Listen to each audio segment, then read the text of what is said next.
শ্রেণীতাত্ত্বিক অবস্থান, অর্থাৎ ঘাসফড়িং আসলে কোথায় অবস্থান করে, মানে শ্রেণীগতভাবে চিন্তা করলে ঘাসফড়িং আসলে কই অবস্থান করে। ঠিক আছে, প্রথম কথা হচ্ছে ঘাসফড়িং এর রাজ্য বা জগতের নাম হচ্ছে অ্যানিমালিয়া, সে এক অ্যানিমেল, প্রাণী, এই জন্য অ্যানিমালিয়া।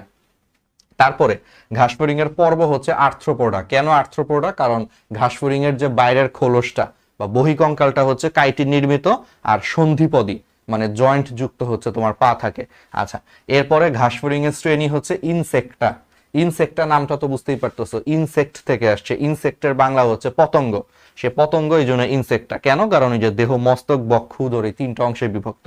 এরপরে এই ইনসেক্টা শ্রেণীকে আবার উপশ্রেণীতে ভাগ করা হয়েছে, উপশ্রেণী বা সাব ক্লাস, সেটা হচ্ছে টেরিগোটা। টেরিক্স শব্দের মানে হচ্ছে ডানা। বায়োলজিতে তুমি যেখানেই টেরিক্স শব্দটা পাবা, এই টেরি শব্দটা আসছে টেরিক্স থেকে।